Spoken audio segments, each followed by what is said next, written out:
नमस्कार. धर्माच्या करिता आम्हास जगती रामाने धाडी आले आणि आम्ही काय केलं? प्रत्येकाने विचार करण्याची गरज आहे की नुसता श्लोक म्हणून उपयोग नाहीये. आज अनेक ठिकाणी जाऊन मी ही गोष्ट सांगतो की धर्माच्या करिता आम्हास जगती रामाने धाडी आले आणि आम्ही फक्त धर्माच्या गोष्टींचा विचार केला किंवा स्वतःपुरते मर्यादित राहिलो, इतरांपर्यंत आपण पोहोचलो नाही. तर आपण काहीतरी केलं पाहिजे. आणि आक्रमक दृष्टीने जोपर्यंत धर्माचं एखादं काम आपण करत नाही तोपर्यंत त्याची फळं अजून 10 वर्षांनी किंवा 15 वर्षांनी आपल्याला मिळणार नाही. कारण या गोष्टीचा विचार करण्याची क्षमता आपल्यामध्ये आहे, आपल्याला या विषयीचं काम करण्याची क्षमता आपल्यामध्ये आहे. पण मी कसं करू, मीच का करू, मला बाकीचे लोक काय म्हणतील, या विचारामध्ये आता उपस्थित असलेल्या सगळ्यांमधले म्हणजे मी 90% म्हणेन, काही जण आहेत की जे आक्रमकपणे काम करतात. तर सुरुवात आपण आपल्यापासून केली पाहिजे, म्हणून हा सगळा उपद्रव सुरू आहे. भारतीय म्हणताना भारत याचा अर्थ होतो भा म्हणजे तेज आणि त्याच्यामध्ये रममाण असणारे म्हणून भारतीय. मग आपण खरोखर या बुद्धीच्या ज्ञानाच्या तेजामध्ये रममाण आहोत का, हा विचार आपण करायला हवा. साधारणपणे 10 ते 15 मिनिटाचा हा कार्यक्रम असेल. याचा उपक्रमाचा थोडक्यात आढावा मी तुम्हाला सांगतो. समोर सगळ्यांना दिसत असेल की माझे गुरुजी, माझ्या गुरुजीचा थोडासा परिचय देतो कारण ही संकल्पना आली कुठून हे समजायला हवं म्हणून. हरिदास यशवंत म्हणून नाशिकचे आमचे गुरुजी आहेत की जे आम्हाला शिकवतात अनेक गोष्टी. त्यांच्या संकल्पनेतून हा एक गोत्रगाथा म्हणून उपक्रम त्यांनी सुरू केला आणि माझ्यासारखे किमान 25 ते 30 जण आज पूर्ण महाराष्ट्रभर किंवा देशभर आणि बाहेर देशांमध्ये सुद्धा साधक आहेत की जे ही गोत्रगाथा अभिमानाने इतरांपर्यंत पोहोचवतात. याच्या मागची संकल्पना अशी आहे की आत्ताचा एक टप्पा आमचा पूर्ण झाला, तो म्हणजे वेदपाठ शाळांचा, की जिथे गुरुजी घडतात, पुरोहित घडतात, अशा वेदपाठ शाळा आणि वारकरी शिक्षण संस्था यांच्यापर्यंत जाऊन या गोत्रांची माहिती आपण त्यांना द्यावी की जेणेकरून ते उद्या जेव्हा गुरुजी होतील तेव्हा ते त्यांच्या यजमानाला त्यांच्या गोत्राची पूर्ण माहिती सांगू शकतील. हा टप्पा आता आम्ही पूर्ण केला या जानेवारी फेब्रुवारी महिन्यामध्ये. आणि आता नवीन टप्पा पुढचा एक सुरू झालाय की आपल्या विचारांच्या शाळा म्हणजे शालेय शिक्षणामधल्या शाळा त्यांच्यापर्यंत आपण जाऊन हा विचार आपण पोहोचवूया. गोत्रगाथा हा स्पेसिफिक विषय. त्यानुसार मी कोलताच्या शाळेमध्ये अगोदरची शाळा आहे तिथे जाऊन 8वी ते 10वीच्या विद्यार्थ्यांना महिन्यातून एकदा एक विषय सांगतो. आणि आता गेल्या शनिवारपासून आता उद्याच्या शनिवारी सुद्धा जायचं आहे की ज्ञानदीप शाळा जी आपली दापोलीमधली आहे त्यातल्या 3ही शाळांमध्ये त्यांनी आपण येऊन बोलावणं दिलेलं आहे की आपल्या 3ही शाळांमध्ये ही गोत्रगाथा आपण सुरू करावी. अशा प्रकारचा आहे गोत्रगाथेचा काय नक्की विषय आहे आणि आपल्यापर्यंत ते काय पोहोचवायचं आहे. तर आता आजच्या कार्यक्रमाची थोडीशी गोष्ट सांगतो की प्रत्येक गोत्राची आपल्या गावामध्ये जी काही गोत्र उपलब्ध आहे आणि ज्यांच्यापैकी लहान लहान मुलं इथे येऊ शकतात, मोठे पुढच्या वर्षी येतील अशी अपेक्षा करतो. तर जेवढे लहान मुलं मिळू शकली आणि जी गोत्र आपल्याकडे मिळू शकली ही सगळेजण आहेत, हे सगळेजण आपल्या गोत्राविषयी माहिती सांगणार आहेत. त्यांना काही जोड द्यायला लागली तर मी सुद्धा त्यांना देईन. त्यामुळे आता आपण सुरुवातीला आता हे सगळेजण उभे आहेत, हे आपलं नाव सांगतील, त्यांचं गोत्र सांगतील आणि आपल्या उपस्थितांमध्ये सुद्धा या सगळ्या गोत्रांचे सगळेजण आहेत, त्यांचे पालक आहेत किंवा इतरही कोणी असतील. आता आपल्याकडे साधारण 30 ते 35 गोत्रांची पूर्ण माहिती की जी आपण 1 तासापर्यंत सांगू शकतो अशी आपल्याकडे आता तयार आहे की जी पुढच्या वर्षीला आणखीन काहीतरी वेगळी नाटिका स्वरूपामध्ये जर मांडता आली तर तो प्रयत्न नक्की करेन. आणि एक आवाहन मी जे सगळ्यांना करतो ते आपल्यालाही करेन की वाढदिवसाच्या दिवशी आपण जो काही कार्यक्रम घरी करता, जे काही सेलिब्रेशन आपण करता, त्याच्यामध्ये 15-20 मिनिटं जर मला सांगितलं किंवा आमच्या गोत्राची माहिती मला देईल तर मी अवश्य तुमच्याकडे येऊन ती माहिती देईन की जेणेकरून हे ज्ञान आपल्याला पुढे पुढे जायला पाहिजे की गोत्राची माहिती म्हणजे काय हे आपल्याला समजायला पाहिजे की आपण कोणाचे वंशज आहोत. आपण जे काही दैनंदिन जीवनात वागतो, चांगले किंवा वाईट, त्याच्याविषयी अभिमान किंवा लज्जा, या दोन्ही गोष्टी आपल्याला वाटल्या पाहिजे की आपल्या ऋषींनी काय काम करून ठेवलंय आणि आपण काय वागतो. सुरुवात करूया पहिल्यांदा जमदग्नी गोत्रापासून की जे आमचं पेन्शनचं जमदग्नी गोत्र आहे. तर जमदग्नी गोत्राविषयी माहिती मी सांगेन. माझं नाव मिहिर किरण पेंडसे. माझं गोत्र आहे जमदग्नी. जमदग्नी हे गोत्र भृगुकुळातील एक गोत्र आहे. भगवान परशुराम हे जमदग्नी ऋषी व रेणुका माता यांचे पुत्र आहेत. रुचिक ऋषींपासून जन्मलेले हे 2 पुत्र जमदग्नी आणि विश्वामित्र ऋग्वेदामधील अनेक सूक्त जसे की सूर्यसूक्त, अग्निसूक्त, गोसूक्त जमदग्नी ऋषींनी रचली आहेत. ऋषीकुळाने प्रचंड ग्रंथसंपदा निर्माण केली. जमदग्नी ऋषींनी गावगाव फिरून लोकांमध्ये ज्ञानाची प्रतिष्ठापना निर्माण केली. असे हे जमदग्नी ऋषी की ज्यांच्या वंशजामध्ये आपण भगवान परशुरामांचा आदर्श आपण मानतो किंवा आपण ज्यांना दैवत मानतो ते भृगु कुळातले आहेत. म्हणजे भृगु, रुचिक, जमदग्नी आणि मग परशुराम. आणि आता जसा उल्लेख झाला की जमदग्नी आणि विश्वामित्र हे दोघेही रुचिक ऋषींपासून जन्मलेले आहेत. अतिशय रंजक अशी कथा आहे. अनेक ग्रंथसंपदा आहे. प्रत्येक ग्रंथामध्ये काय काय सांगितलंय ही सगळी माहिती आपल्याला आपण जाणून घेणं गरजेचं आहे. याच्यानंतर वसिष्ठ ऋषींची माहिती आपण ऐकूया.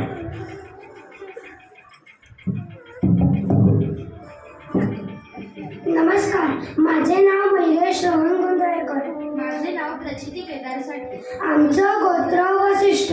इंद्राच्या आज्ञेने वरुण देवाने वसिष्ठ रूपात अवतरले. त्यांच्या मस्तकावर उजव्या बाजूला शिखा होती. त्यांनी योग वसिष्ठ या ग्रंथातून श्रीरामांना उपदेश केला. रामराज्याची मूळ संकल्पना वसिष्ठांची. त्यासाठी त्यांनी रघुकुळाची निवड केली. प्रभू रामचंद्र हे त्यातील 5वे राजे होते. कोणत्याही परिस्थितीत हातपाय न गाळता बळाने पुरुषार्थ करून पराक्रम गाजवावा असा उपदेश योग वसिष्ठ मधून प्रभू रामांना केला. वसिष्ठ ऋषी, अगस्ती आणि विश्वामित्र हे 3 ऋषी असे होते की ज्यांची रामराज्य ही मूळ संकल्पना ही वसिष्ठ ऋषींची होती. आणि त्यांना साथ देण्यासाठी विश्वामित्र होते किंवा अगस्ती होते. हे काम एकट्या रामांच्या काळामध्ये झालेलं नाहीये. हे खूप पिढ्यानपिढ्या आधीपासून हे कार्य ऋषींचं सुरू होतं. आणि या सगळ्यानंतर वसिष्ठ ऋषींनी एका राजकुळाची कुठलीतरी निवड करायची म्हणून रघुकुळाची निवड केली. आणि त्याच्यानंतर सुद्धा 4 राजे होऊन गेले. आणि 5वे राजे प्रभू रामचंद्र ज्या वेळेला आले तेव्हा खऱ्या अर्थाने हे रामराज्य स्थापित झालं की जे सगळेजण आपण अपेक्षा ठेवतो की आपल्याला रामराज्यामध्ये जगायला मिळावं. यानंतर भरद्वाज ऋषी. नमस्कार, मी सौरभ सुधीर घांगुर्डे आणि हा माझा मुलगा शर्विल सौरभ घांगुर्डे. आमचं गोत्र भरद्वाज. भरद्वाजम म्हणजे उपेक्षितांना सुद्धा सगळं पालनपोषण करतो असे आमचे भरद्वाज ऋषी. भरद्वाज ऋषी आणि दिवोदास राजा यांनी वाराणसी नगरीची उत्पत्ती केली. आणि आज वाराणसी नगर हे ज्ञानाचं केंद्र म्हणून आपल्याकडे प्रसिद्ध आहे. त्यानंतर प्रभू श्रीरामचंद्र जेव्हा अयोध्येतून वनवासाला निघाले तेव्हा प्रथम भरद्वाज ऋषींच्या आश्रमामध्ये गेले होते. त्यातूनच त्यांना पुढे चित्रकूट पर्वतावर जायची आज्ञा झाली. जेव्हा भरत भेटीचा विषय आला म्हणजे भरत भेट ही प्रभू श्रीरामचंद्रांची जेव्हा व्हायची होती तेव्हा सगळं माहिती भरद्वाज ऋषींनी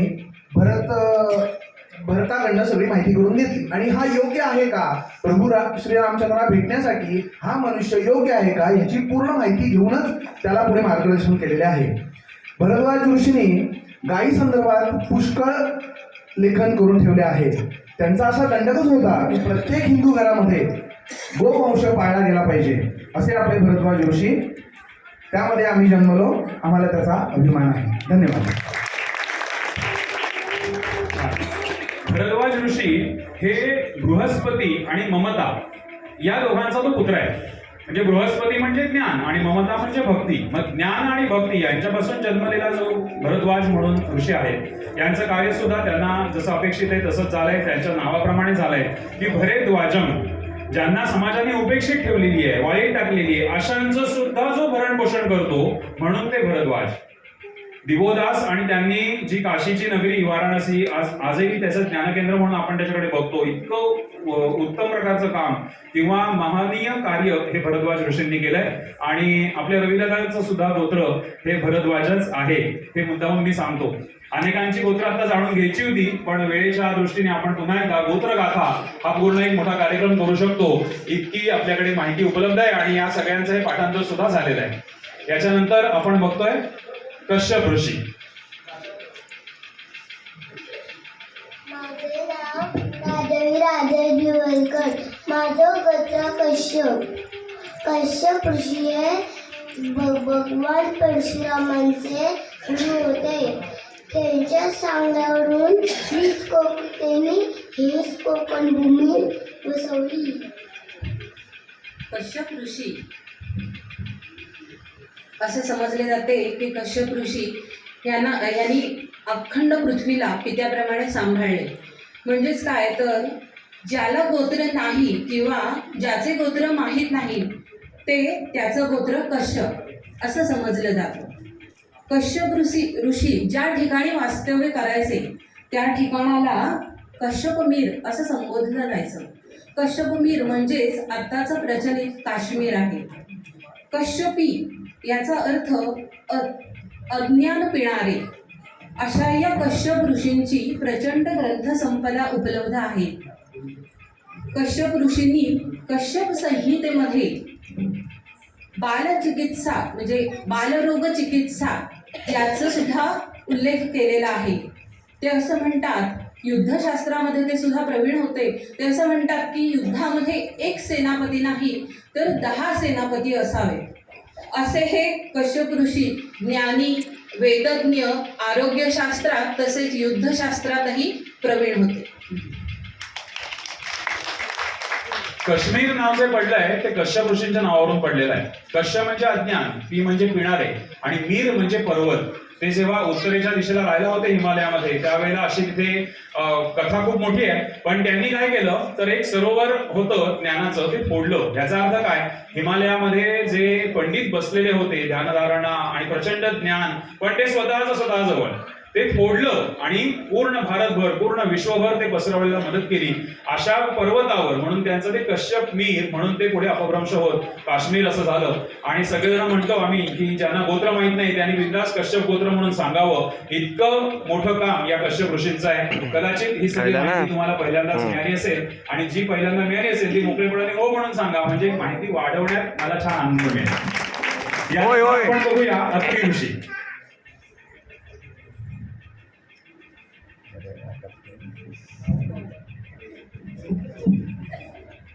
नमस्कार, माझे नाव अमोघ प्रकाश फडके. नमस्कार, मी नील उदय फडके. आमचे गोत्र अत्री. अत्री ऋषी हे श्री दत्तात्रेयांचे वडील होते. प्रजापती व वाग्देवी सरस्वती यांचा पुत्र म्हणजे अत्री ऋषी. अत्री ऋषी वेदज्ञ, नीतिज्ञ, धर्मज्ञ आणि समाजशास्त्री होते. लोकशाहीची स्थापना यांनी केली. सूर्यग्रहणाचा शोध आणि सूर्यग्रहणाचे गणित यांनी केलं. अग्नी मानवाला शक्ती देतो, सामर्थ्य देतो, ज्यामुळे पराभव कधी होत नाही. नियंत्रित अग्नीचा शोध यांनी लावला. प्रभू श्रीराम वनवासाला गेले असताना अत्री ऋषी व अनसूया यांची भेट तेथे झाली. तेव्हा अनसूयेने सीतामातेस काही अलंकार भेट दिले होते. अत्री ऋषी अग्नीचे उपासक तसेच निष्काम कर्मयोगी होते. धन्यवाद. आपल्याला एक गोष्ट माहिती आहे की ज्या वेळेला सीतेचं हरण झालं आणि ती रावण ज्या वेळेला आपल्या पळवून नेत होता तेव्हा सीतेने काही अलंकार खाली टाकले आणि ते अलंकार जेव्हा मिळाले त्यावेळेला त्याच्यावरून ओळख पडली की सीता कुठल्या दिशेला साधारण गेली असेल किंवा काहीतरी अंदाज बांधला. दुसरी एक गोष्ट आपण अशी ऐकतो की ज्या वेळेला वनवासाला निघण्यासाठी म्हणून रामाबरोबर सीता निघाली त्यावेळेला सगळं त्याग करून, म्हणजे फक्त जे वनवासात राहायचे ज्याप्रमाणे नियम आहेत त्याप्रमाणे जर राहायचंय, दागिने बरोबर नाही आहेत, तर मग तिने रथातनं दागिने कुठे टाकले हा प्रश्न आपल्याला कधी पडला नसेल. अत्री आणि अनसूया यांची जेव्हा भेट झाली तेव्हा अनसूयेने सीता आपल्याकडे आलेली आहे, राम सीता आलेली आहेत, राज कुळातले हे 2 जण आहेत म्हणून तिला काहीतरी भेट द्यावी म्हणून ते दागिने तिला सौभाग्य अलंकार पुढे केले. पण तरी सुद्धा सीतेने रामाची आधी परवानगी घेतली की वनवासाला जाताना मी सगळे हे नियम पाळते पण मग मी हे यांचे दागिने घेऊ का नको घेऊ, स्वीकारू का नको स्वीकारू. त्यावेळेला रामाने सांगितलं होतं की हे सौभाग्य अलंकार आहेत आणि अत्री आणि अनसूया यांच्याकडनं जर ते आपल्याला मिळत आहेत तर ते आपण स्वीकारले पाहिजेत. अशी परवानगी घेऊन नंतर सीतेने हे दागिने स्वीकारले आणि तेव्हा ते अपहरणाच्या वेळेला जे दागिने मिळाले ना ते हे असावे असा एक माझा अभ्यास त्याच्यामधला. असे अत्री ऋषी की ज्यांनी नियंत्रित अग्नी, मी नेहमी मुलांना शाळेमध्ये सांगतो की गॅस 3 शिट्ट्या झाल्यावर बारीक करा, दूध उतू जातोय बारीक करा आणि बंद करा. हे जे अग्नीवर नियंत्रण आपण मिळवलंय, अग्नीवर नियंत्रण आपण कधीही मिळवू शकत नाही पण उदाहरण म्हणून देण्यासाठी की नियंत्रित अग्नीचा शोध हा अत्री ऋषींनी लावलेला आहे. याच्यानंतर आपण बघतोय कौशिक ऋषी.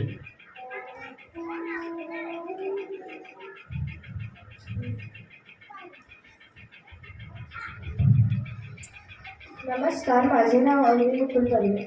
नमस्कार, माझं नाव श्री अक्षय फाटक. आमचं गोत्र कौशिक. कुशिक राजाचा मुलगा म्हणून याचे नाव कौशिक असे पडले. कुशिक राजाने तप केल्यामुळे इंद्राने त्याच्या पोटी जन्म घेतला. कौशिक गाधी या नावाने त्यांना ओळखतात. कौशिक गुह्यसूत्र, कौशिक स्मृती, कौशिक शिक्षा, कौशिक पुराणे असे ग्रंथ त्यांनी लिहिले. कौशिक गोत्राचे गुरु म्हणून कौंडिल्य ऋषी आहेत. गुंजीमध्ये होणाऱ्या मेधाजलन विधिप्रयोग कौंडिल्य ऋषींनी लिहिला आहे. वेदांमध्ये अनेक सूत्र कौंडिल्य ऋषींनी लिहिली आहेत. समाजात एकोपा निर्माण करणारी अनेक व्रतवैकल्ये लोकांना समजावून सांगणारे आणि ज्ञानाने राग कमी होतो अशी शिकवण देणारे कौशिक ऋषी होते. धन्यवाद. आपल्या परिसरामध्ये भरपूर कुटुंब आहेत की ज्यांचं गोत्र हे कौशिक आहे आणि कौंडिल्य ऋषी हे कौशिकांचे गुरु होते. आणि कौशिक ऋषी हे स्वतः आता म्हटलं मेधाजनन हा जो प्रयोग केला जातो मुंजीमध्ये पळसाच्या झाडाची जी पूजा केली जाते तो प्रयोग पहिल्यांदा कौशिक ऋषींनी लिहिला किंवा त्याच्याविषयी लोकांना माहिती दिली असं सांगितलं जातं. असे कौशिक ऋषी ज्यांची समस्त बर्वे आणि फाटक हे सगळ्यांचं गोत्र बहुतेकचे सगळेजण हे कौशिक गोत्रातले आहेत. याच्यानंतर गार्गे गोत्र.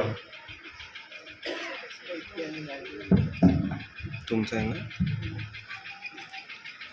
नमस्कार, माझं नाव अद्वैत केदार वैद्य. नमस्कार, माझे नाव श्रीमई पूनम मकरंद दापके. आमचं गोत्र गार्ग्य. प्रतर्दन ऋषींचा मुलगा गार्ग्य. गर्ग ऋषी भरद्वाज कुळातले आहेत. श्रीकृष्णाचे कुलपुरोहित आहेत. वसुदेवाच्या गैरहजेरीत त्यांनी श्रीकृष्ण बलरामाची मुंज लावली व उपदेश केला. गार्गी ही सुद्धा त्यांच्याच वंशातल्या चक्नू ऋषींची मुलगी. वस्तुनिर्माण शास्त्रावर यांचे ग्रंथ आहेत. ज्योतिषशास्त्राचा विशेष अभ्यास होता. त्यामुळे एका अतिशय उत्तम मुहूर्ताला गर्गाचार्य मुहूर्त असं नाव दिलं. गर्गसंहिता, वारीशास्त्र, मयूरचित्र हे ग्रंथ त्यांचे आजही उपलब्ध आहेत. वैद्यकशास्त्रात ते प्रवीण होते. अश्ववैद्यकावर त्यांचा एक ग्रंथ होता पण तो आता उपलब्ध नाही. वेदांमध्ये श्रौतयज्ञात त्यांना विशेष स्थान होते. असे गर्ग ऋषी अत्यंत विद्वान अधिकारी आणि श्रीकृष्णाचे कुलपुरोहित होते. परवाच्या कीर्तनामध्ये लक्षात असेल तर गोवानी सुद्धा गर्ग संहितेचा उल्लेख केला होता. अनेक ग्रंथ या ऋषींनी लिहिलेले असे आहेत की ज्याची आता एकही प्रत उपलब्ध नाही. पण तरी सुद्धा अनेक इतर ग्रंथांमधून रेफरन्स म्हणून आपण जी एखादी ऋचा घेतो किंवा एखादा मुद्दा घेतो तर त्याच्या बघा कंसामध्ये लिहिलेलं असतं कुठल्या ग्रंथाचं नाव आणि किती नंबरची ओवी आहे. असे अनेक ग्रंथ आपल्याला दिसतात पण त्याची मूळ प्रत किंवा एकही प्रत आज आपल्याकडे दुर्दैवाने उपलब्ध नाही. पण जे काही साहित्य आहे ते सुद्धा वाचणं आणि अशा प्रकारे पुढच्या पिढीपर्यंत पोहोचवणं हे तुमची माझी सगळ्यांची जबाबदारी आहे आणि म्हणून आपण हे सगळं काम करायचंय. याच्यानंतर आपण पाहतोय शांडिल्य गोत्र.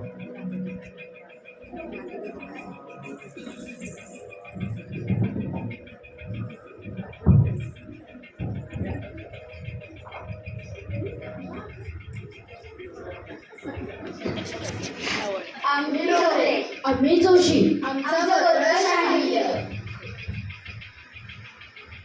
शांडिल नावाच्या ऋषींचे वंशज म्हणून शांडिल. देवन ऋषींचा मुलगा. शांडिल्य कश्यपाच्या वंशातील आहे. ब्रह्मा, मरीची, कश्यप, देवल, शांडिल्य अशी त्यांची वंश परंपरा सांगितली जाते. शंख आणि लिखित हे दोन त्यांचे पुत्र. हे महान स्मृतिकार आणि महान ऋषी देखील आहेत. अग्नीशी संबंधित यज्ञामधील सर्व प्रक्रिया आणि त्यांचे प्रमाण अधिकारी कोण असेल तर ते शांडिल्य.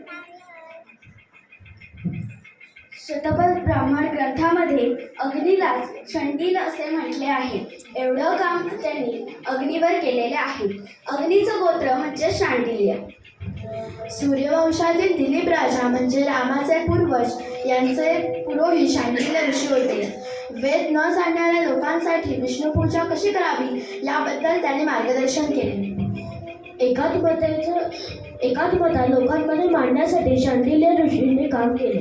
तसेच शास्त्र श्रवण हा कोणत्याही पूजेचा अविभाज्य घटक आहे असे त्याने निश्चयाने सांगितले. शांडिल्यांचे उपनिषद, शांडिल्यांचा भक्तिसूत्र आणि शांडिल्यांचा स्मृती हे 3 त्यांचे ग्रंथ प्रसिद्ध आहेत. असे हे आमचे शांडिल्य ऋषी. धन्यवाद. या सगळ्या ऋषींच्या माहितीमध्ये आणखीन खूप असे मुद्दे आहेत की जे आपण कधीही न ऐकलेले असतील. जसं अत्रि ऋषींनी लोकशाहीची स्थापना केली याचा अर्थ त्यावेळेला सुद्धा जे जुलमी राजे होते त्यांच्या विरुद्ध समाजामध्ये आत्मविश्वास भरणं, त्यांना या जुलमी राजवटीतून बाहेर काढून स्वाभिमान जागवणं आणि गुलामगिरीच्या मानसिकतेतून बाहेर काढण्यासाठी त्यांनी तुरुंगवास सुद्धा भोगलेला आहे. म्हणजे असं नाही की हे फक्त सगळं आत्ताच्या काळामध्ये जे आपली शिक्षण पद्धतीने जे आपल्याला शिकवलंय तेवढाच आपला इतिहास आहे. आपला इतिहास हा पराक्रमाचा इतिहास आहे. कश्यपांनी 10 प्रकारचे आपल्याला सेनापती सांगितले की ज्याच्यामध्ये एक डॉक्टर असावा की जो सेनापती असावा आणि असं स्पष्ट म्हटलंय की जो पाषाण हृदयी असला पाहिजे. वेळप्रसंगी आपल्या जवळच्या कितीही अगदी आपल्या मुलावरती जरी उपचार करावे लागले तरी रणांगणावरती उपस्थित राहून सेनापतीच्या भूमिकेतून आपल्याला तिथे डॉक्टरची भूमिका, वैद्याची भूमिका निभवायचे हे त्यावेळी कश्यपांनी सगळ्यांना सांगितलं होतं. आणि ह्या सगळ्या ऋषींनी कोणत्या ना कोणत्या तरी राजाचं पुरोहित पद, कुलपुरोहित पद स्वीकारलेलं होतं. अनेक राजे होते की जे साधे होते, गरीब होते. गरीब म्हणजे स्वभावाने गरीब होते, कधी कोणाला त्रास देत नव्हते, पण आजूबाजूचे राजे त्यांच्यावर आक्रमण करून त्यांना लुटायचे. तर अशा सुद्धा राजसत्तांना म्हणजे साध्या भोळ्या राजसत्तांना उभं करून त्यांना पराक्रमी बनवणं आणि त्यांच्यामध्ये आत्मविश्वास भरण्याचं प्रचंड मोठं काम हे आपल्या ऋषींनी केलंय. आपल्याला बॉलिवूड दाखवतं किंवा टीव्ही दाखवतो तसे फक्त भगवी वस्त्र कमरेखालची नेसून उघडे बसून फक्त होम हवन करणं हे आपल्या ऋषींचं काम कधीच नव्हतं. नाहीतर मग राक्षसांना त्यांच्या होम हवनाचा त्रास होण्याचं कारण काय होतं?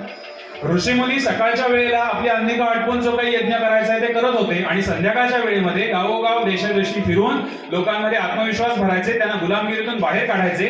हा त्रास त्या दानवांना होत होता. म्हणून यज्ञ संस्था उद्ध्वस्त केली की हे पुढचं काही होणार नाही हे त्यांना माहित होतं.